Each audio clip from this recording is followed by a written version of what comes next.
Shalom, shalom, bien-aimés.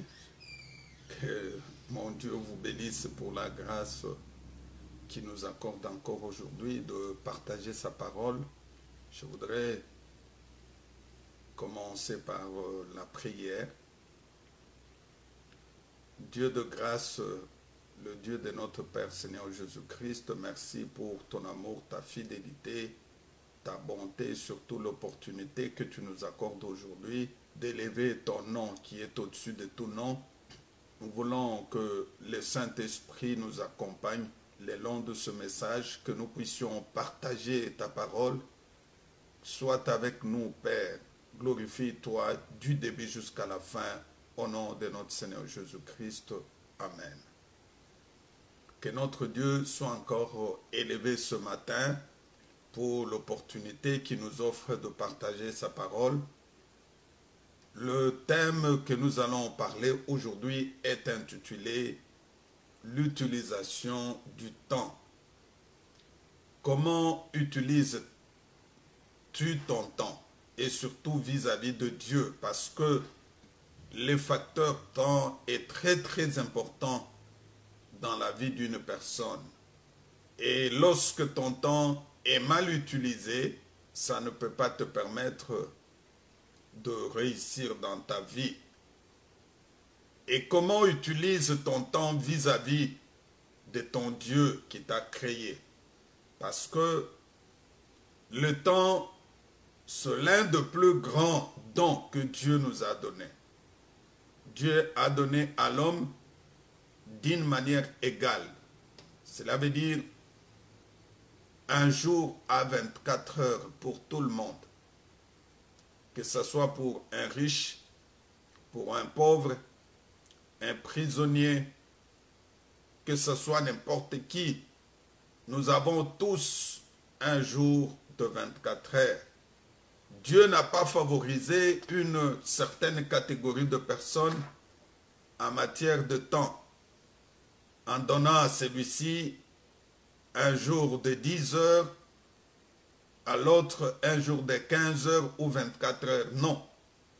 Il nous a donné le même temps. Maintenant, il est question de l'utilisation. Comment utilises-tu ton temps vis-à-vis de ton Dieu et vis-à-vis de ton environnement? Parce que l'utilisation de temps peut te permettre de réussir. Si ton temps est mal utilisé, mon frère, ma soeur, j'aimerais te dire que tu ne pourras pas réussir dans la vie. Il faudrait que nombreux comprennent que les échecs que nous rencontrons aujourd'hui dans la vie, que ce soit sur le plan ministériel, nous qui sommes de serviteurs de Dieu, lorsque le temps est mal géré et mal utilisé, il est pratiquement difficile de réussir dans ce que tu fais. Aujourd'hui, nombreux n'ont pas le temps à donner à Dieu. Et pourtant, le temps est gratuit, mais il est très précieux. Le temps est gratuit. Il est vraiment très précieux. Mais il faut savoir comment l'utiliser. J'aimerais qu'on lise d'abord les Écritures pour que tu comprennes que le temps, c'est quelque chose que Dieu nous a donné. Et il nous a donné d'une manière égale.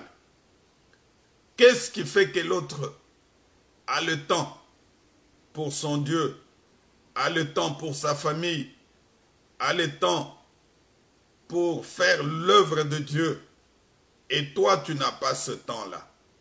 Est-ce que tu l'utilises convenablement comme il faut, ou bien tu n'utilises pas ce temps comme il fallait le faire?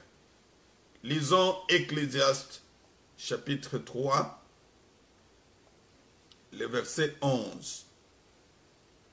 Ecclésiaste chapitre 3, le verset 11, la parole de Dieu dit ceci.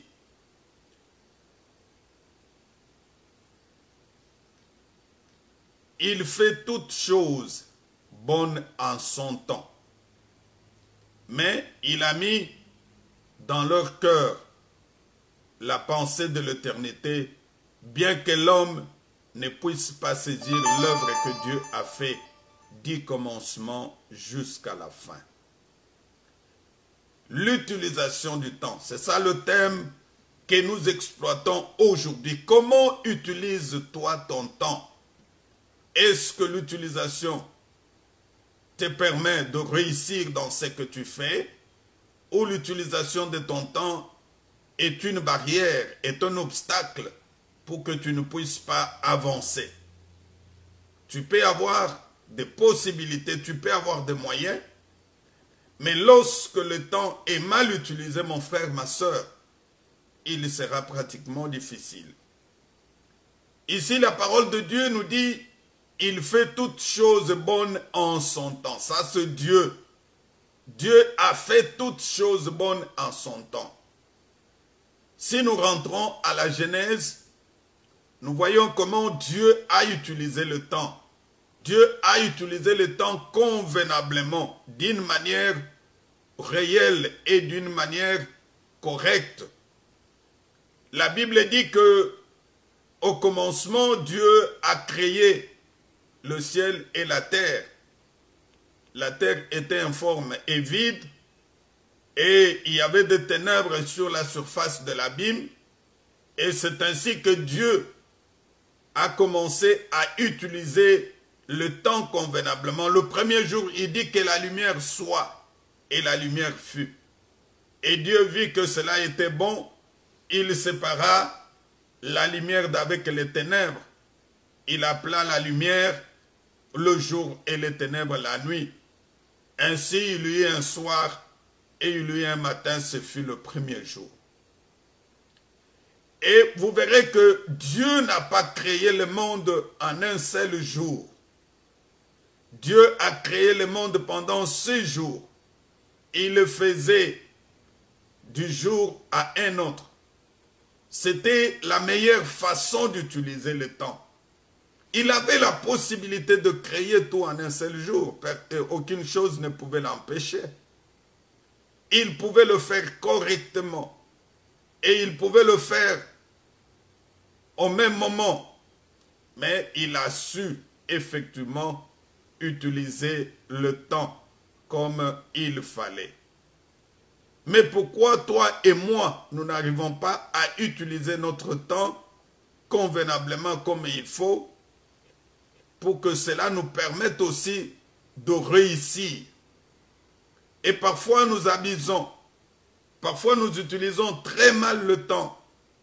Parfois notre temps est plus consacré à de futilités au lieu de consacrer le temps à de choses sérieuses, à de choses qui peuvent nous permettre d'avancer, qui peuvent nous permettre de réussir.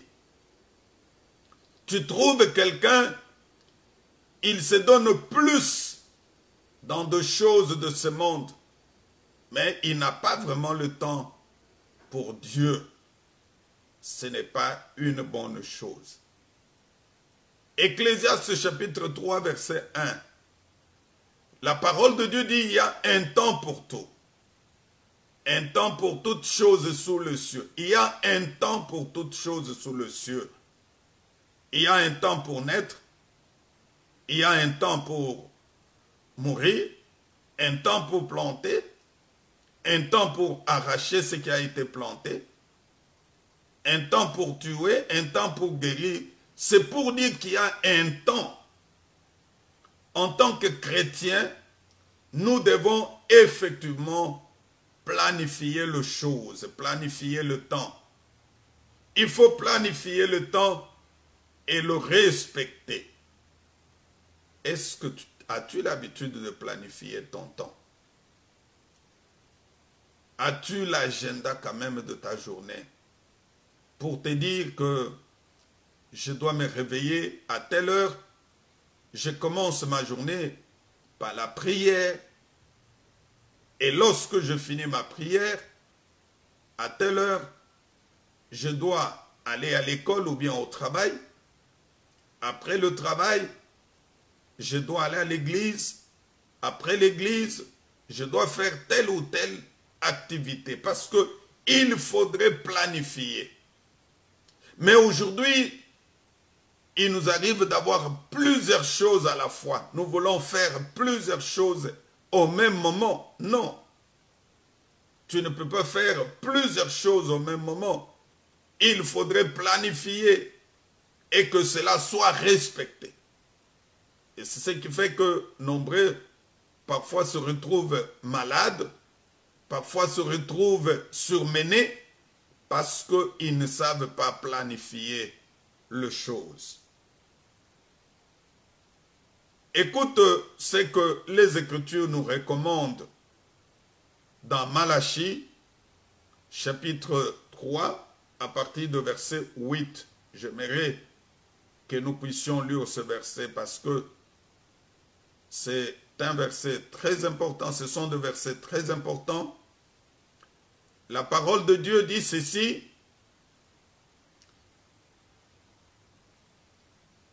un homme trompe-t-il Dieu? Car vous me trompez. Et vous dites: en quoi t'avons-nous trompé? Dans les dîmes et dans les offrandes. Vous êtes frappés par la malédiction et vous me trompez, la nation tout entière.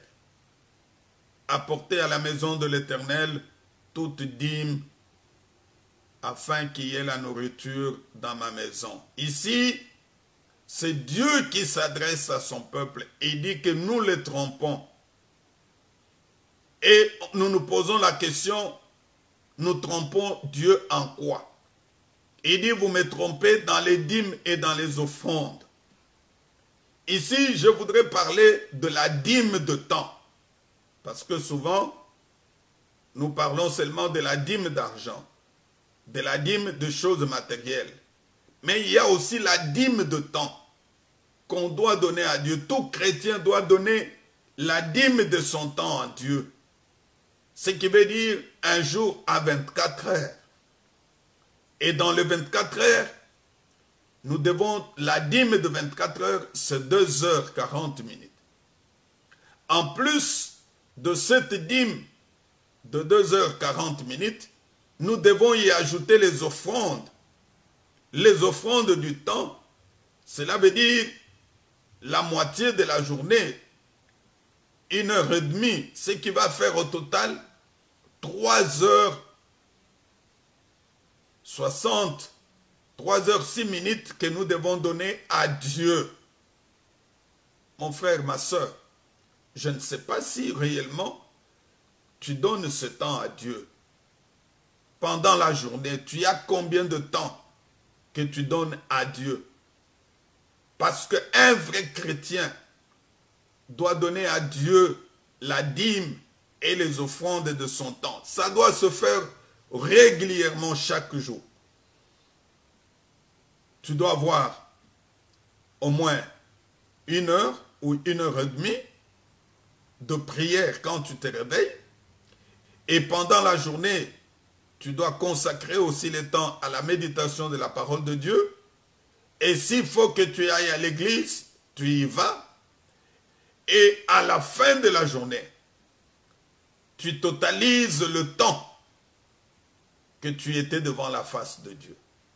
Parce que lorsque nous allons travailler, il y a des moments où tu travailles à temps plein, il te faut faire 8 heures de travail par jour, ou soit tu travailles à temps partiel, tu peux faire 4 heures ou 6 heures par jour, ou il arrive des moments qu'en dehors de temps normal, nous ajoutons aussi les heures supplémentaires.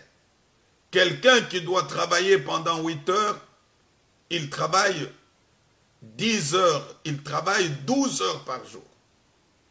On le fait, nous le voyons.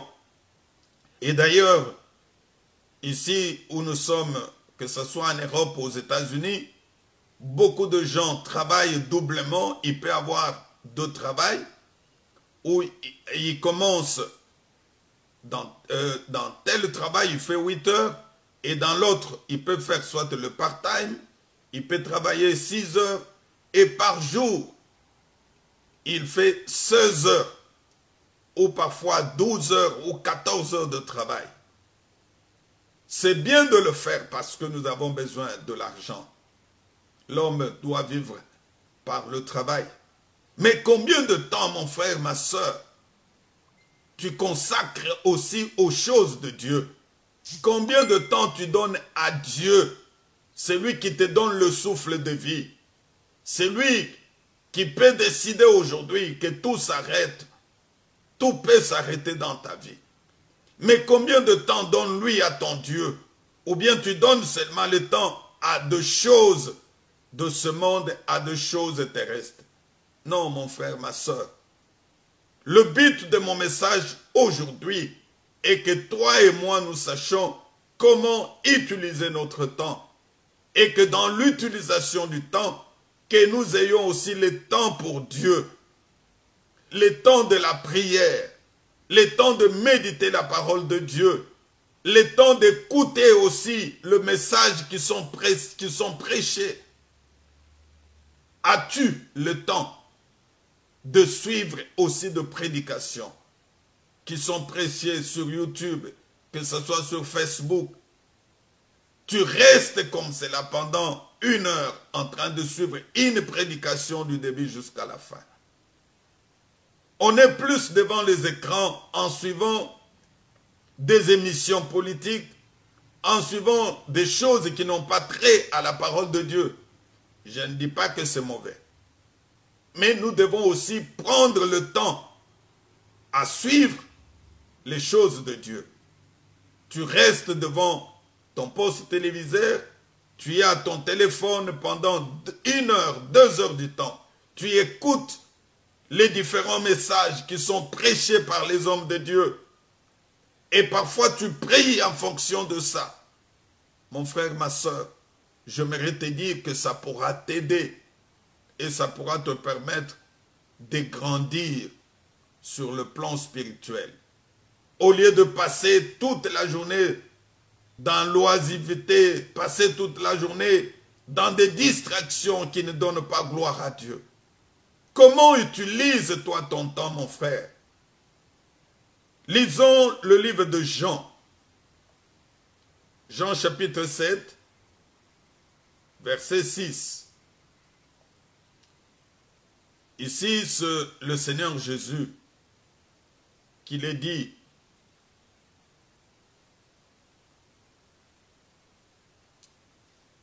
Je commence par le verset 1. Après cela, Jésus parcourait la Galilée car il ne voulait pas séjourner en Judée parce que les Juifs cherchaient à le faire mourir. Or, la fête des Juifs, la fête de Tabernacle était proche. Et ses frères lui dirent, pars d'ici et va en Judée afin que tes disciples voient aussi les œuvres que tu as faites. Personne n'a agi en secret lorsqu'il désire paraître. Si tu fais ces choses, montre-toi toi-même au monde. Car ce frère non plus ne croyait plus à lui. Jésus leur dit, ça c'est la réponse de Dieu, mon temps n'est pas encore venu, mais votre temps est toujours prêt. Mon frère, ici, ce sont les frères de Jésus qui voulait s'ingérer dans l'utilisation de son temps. Ses frères voulaient que Jésus aille en Judée et qu'il puisse effectivement aller prêcher la parole là-bas, qui est de miracle en Judée. Et comme Jésus avait son temps et qu'il savait comment utiliser son temps, il ne pouvait pas aller sous la pression ou sous l'impulsion des autres. Le Seigneur Jésus a répondu que mon temps n'est pas encore venu, mais votre temps est toujours prêt.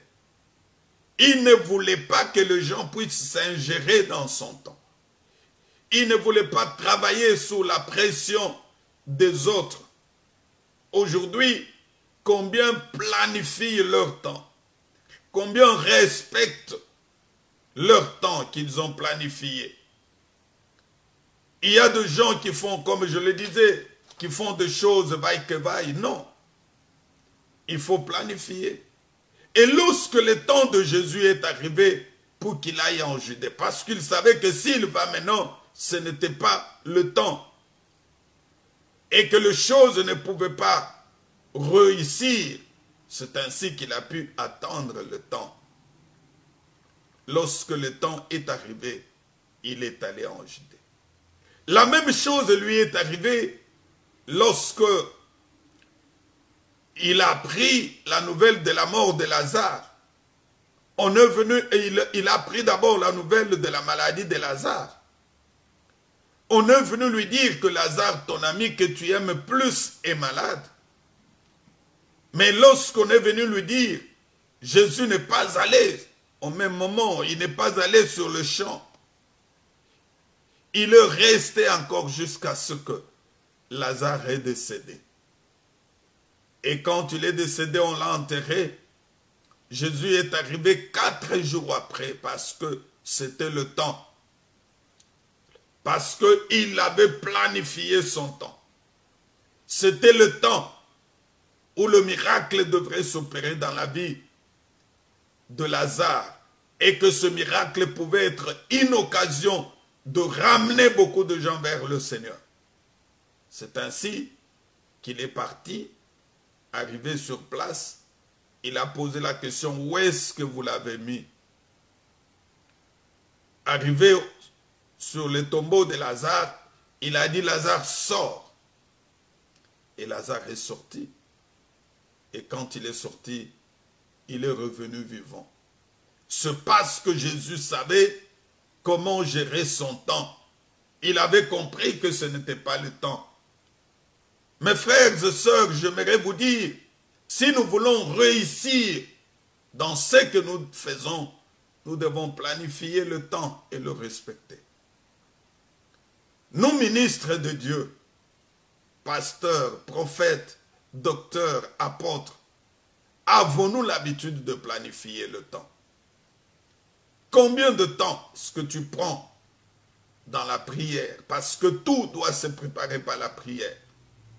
Il y a des hommes de Dieu qui n'ont pas le temps de prier. Et quand il se réveille, il est toujours pressé parce qu'il veut aller à l'église. Il doit recevoir telle personne. Il doit faire tel service de délivrance. Il doit faire ceci toute la journée. Non.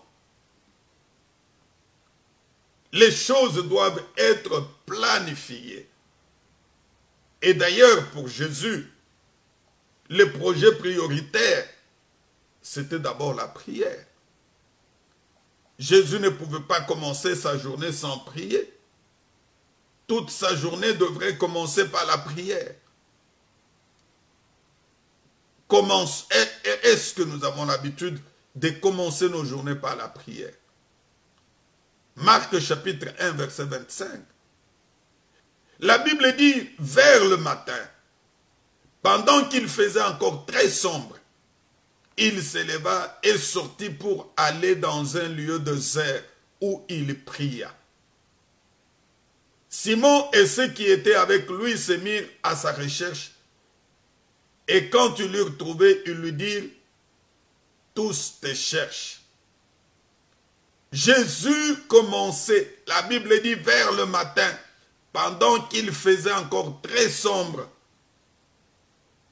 Il commençait par la prière. Il commençait sa journée par la prière.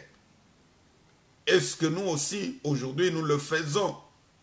Ou bien nous sommes seulement plongés à de futilités. On n'a même pas le temps de prier. On est toujours pressé à faire autre chose. Non. La vie chrétienne, c'est une vie de prière. La vie chrétienne doit être préparée. Tu ne sais pas ce que tu vas rencontrer pendant la journée. Tu ne sais pas les pièges du diable. Tu ne sais pas ce que le diable a préparé pour toi comme piège pendant la journée. As-tu vraiment le temps pour Dieu, mon frère, ma soeur? Toi qui me suis, toi qui es en ville, toi qui es aux États-Unis, au Canada, en France, en Belgique, partout, as-tu le temps d'aller dans la maison de Dieu? As-tu le temps de te consacrer pour le Seigneur? Ou bien tu as seulement le temps pour chercher l'argent? Parce que tu dois chercher l'argent à payer tes factures, à payer ceci ou cela, ton loyer. Tu cherches l'argent envoyé à ceux qui sont en Afrique. C'est bien. As-tu le temps aussi pour Dieu? Le temps pour prier? Le temps. Aujourd'hui, les gens ne veulent plus aller à l'église. Les gens veulent seulement rester à la maison. Les gens veulent suivre les cultes en live. Non, ça ne doit pas être une habitude. Tu ne dois pas consacrer tout le temps en disant non, je vais seulement suivre le culte à la télé quand ça passe. Non, la Bible dit ils étaient tous ensemble.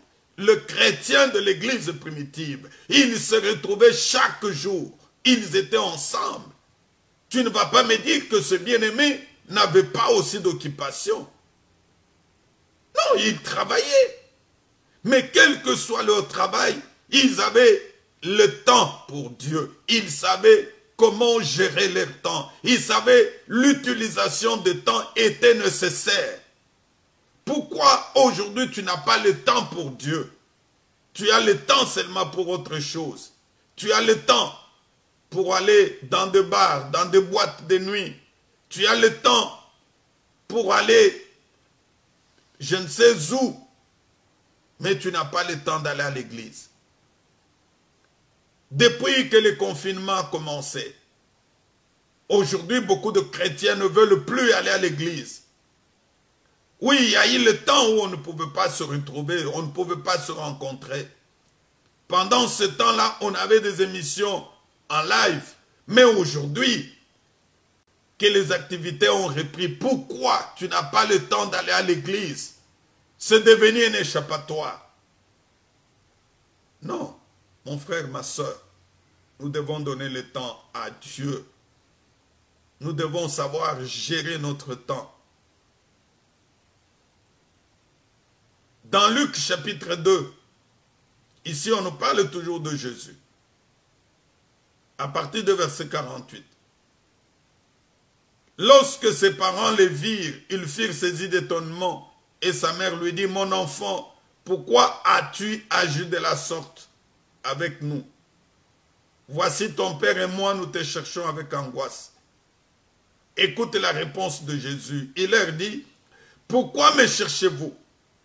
Ne savez-vous pas qu'il faut que je m'occupe des affaires de mon père? Est-ce que toi aussi tu t'occupes des affaires de ton père? Ou bien tu t'occupes seulement de tes propres affaires? Ici, Jésus, ses parents physiques, ses parents biologiques sont venus le chercher. Il y avait Marie et Joseph qui le cherchaient parce que Jésus était allé au temple où il devrait annoncer la parole. Mais les autres ne le savaient pas, ils ont commencé à les chercher. Une fois qu'ils l'ont trouvé dans le temple, ça c'est sa mère qui dit. Il dit, pourquoi tu agis ainsi de la sorte? Moi, c'est ton père et moi, ça c'est Marie, sa mère qui lui disait. Nous te cherchons avec angoisse. Jésus dit, ne savez-vous pas qu'il faut que je m'occupe des affaires de mon père? Est-ce que tu t'occupes aussi des affaires de ton père? Ou bien c'est un accessoire pour toi? Les affaires de notre père doivent être une priorité pour nous, tout chrétien. Les choses de Dieu doivent être une priorité pour nous. Pourquoi les choses de Dieu sont accessoires? Quelqu'un aime plus le sommeil. Lorsqu'on lui dit d'aller à l'église, il dit non, j'ai sommeil. J'ai beaucoup travaillé. Pendant la semaine, c'est une occasion pour moi de me reposer. Non, frère. Il faut aller dans la maison de Dieu. Quels sont tes projets prioritaires? Parce que les projets prioritaires pour Dieu et pour Jésus, c'était d'abord les affaires de son Père. Il savait comment gérer le temps. Il y a le temps où il devrait aller dans la maison de Dieu. Il y a le temps où il allait prêcher la parole. Et comme ses parents ont pensé que ce temps-là, Jésus devrait rester avec eux à la maison, pour lui, ce n'était pas ça. Quelle est ta priorité? Peut-être c'est le sommeil.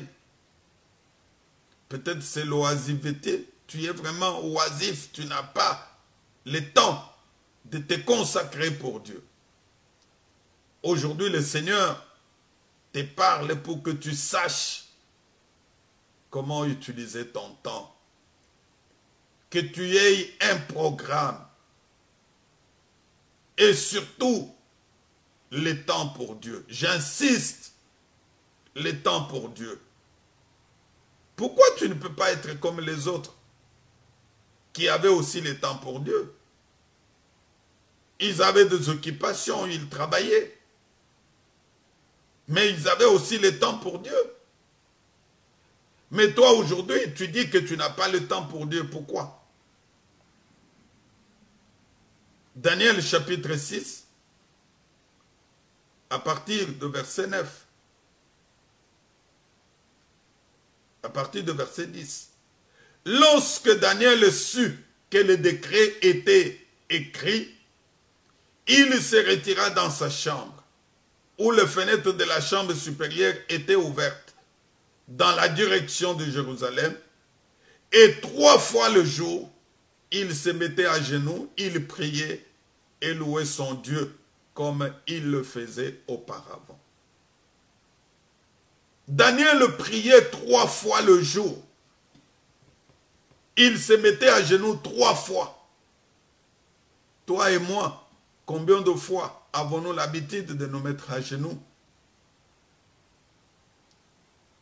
Si c'est beaucoup, 1 fois. Et parfois, on ne le fait même pas. Daniel travaillait. Il était dans la cour du roi. Il avait des fonctions. Mais quel que soit cela, il avait le temps. Le temps, ça se crée, mon frère. Ton adversaire ne permettra pas que tu puisses avoir le temps. Il va chercher que tu sois toujours trop occupé. Il ne te donnera pas le temps de prier. Il va chercher que tu sois toujours en péché. Parce que quand tu pries, ça sera le chèque dans les camps de l'ennemi. Et nous, en tant que chrétiens, nous devons être comme Daniel. Daniel qui avait l'habitude de prier. Daniel qui avait l'habitude de prier 3 fois le jour. Mon frère, ma soeur, pourquoi n'as-tu pas le temps de prier 3 fois le jour, comme font les autres? Pourquoi tu consacres plus de temps à des futilités? Psaume 119, verset 164. Ici, c'est David qui parle, un autre serviteur de Dieu. Il dit, 7 fois le jour, je te célèbre à cause de loi de la justice. 7 fois. Ah, Seigneur, donne-moi cette grâce d'être comme David qui te célébrait 7 fois le jour. Il priait 7 fois par jour. Quelles que soient ses responsabilités, parce que David n'était pas n'importe qui, il était un roi. Toi aujourd'hui tu te dis, je travaille à la présidence. Je n'ai pas le temps de prier. Je suis au cabinet du Premier ministre. Je suis au cabinet du directeur général. Oui, si tu es dans ce cabinet-là, c'est Dieu qui a permis. Combien sont morts pendant les Covid-19 et qui n'ont pas, qui ont laissé des bureaux climatisés. Combien sont partis comme cela? Il ferme son bureau le soir. Il laisse les dossiers sur la table en disant « je viendrai demain ». Mais demain, il n'est plus revenu. Nous apprenons qu'il est parti.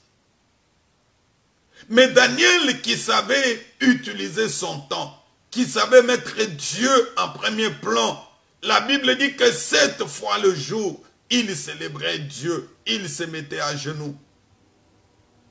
Est-ce qu'aujourd'hui, nous ne pouvons pas demander aussi à Dieu de nous faire comme de David, comme de Daniel, qui étaient des hommes de prière, chrétiens d'aujourd'hui?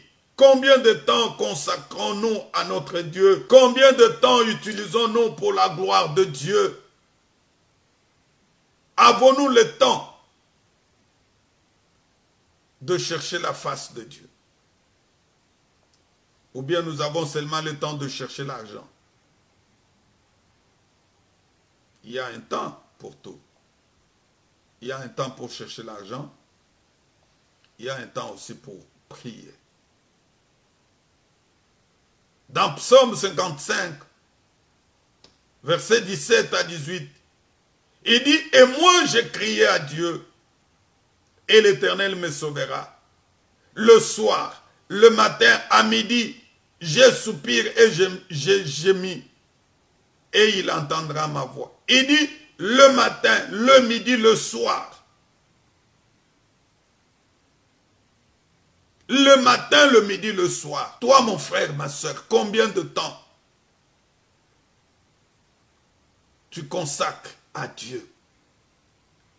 On venait de le voir dans Psaume 119, verset 164, que David priait 7 fois le jour.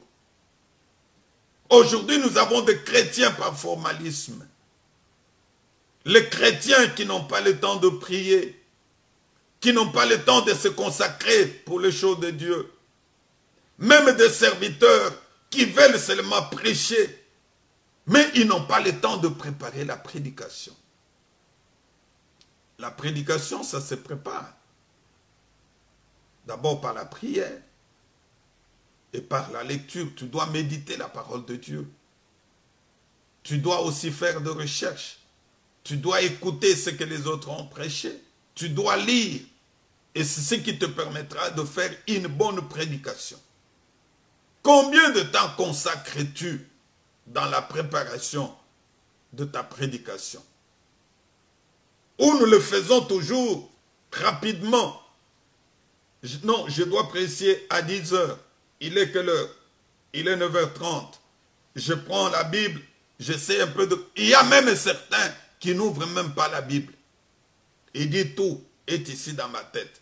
Non, mon frère. Nous devons préparer les choses de Dieu par la prière. Un vrai chrétien, c'est celui qui consacre le temps à Dieu. Il faut consacrer, il faut utiliser ton temps convenablement. Donner le temps à Dieu. Le temps. Il faut donner le temps aussi pour ta famille. Combien de serviteurs aujourd'hui n'ont pas le temps de causer même avec leurs époux, même leurs enfants? Tout le temps, je suis trop pris. Les choses de Dieu, je suis trop pris à l'église. Il est à l'église du matin. Non, il faut savoir utiliser le temps.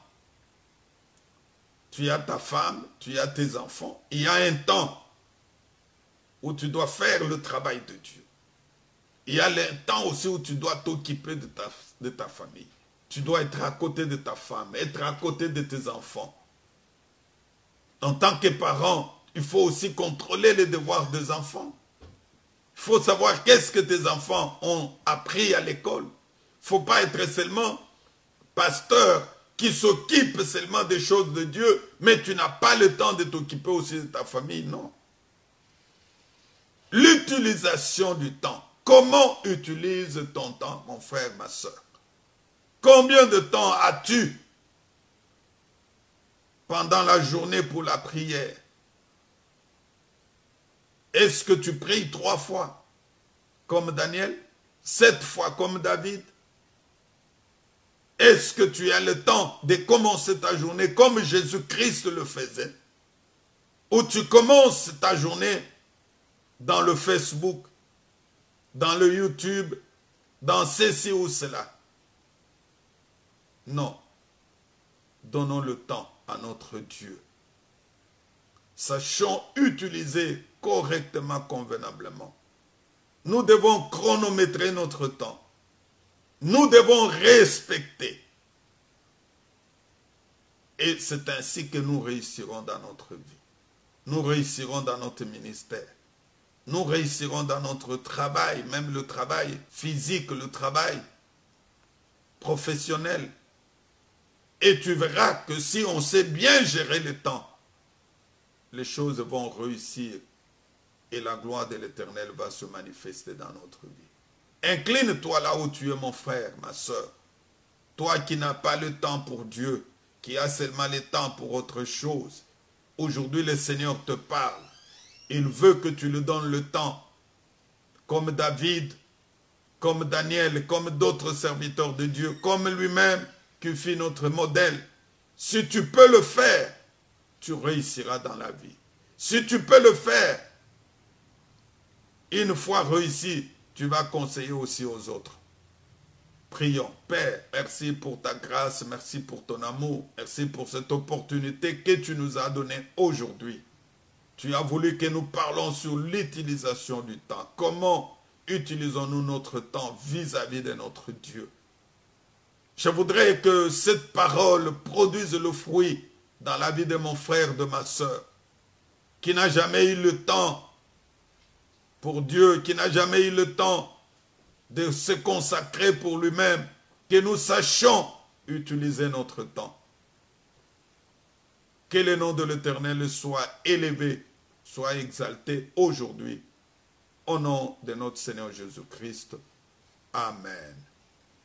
Que mon Dieu vous bénisse. Tu peux t'abonner sur notre chaîne YouTube, c'est votre chaîne YouTube Cité de la Gloire TV. Tu peux aussi partager nos prédications, inviter d'autres personnes aussi, et je crois que ce sera une bonne chose. Que mon Dieu vous bénisse. Amen.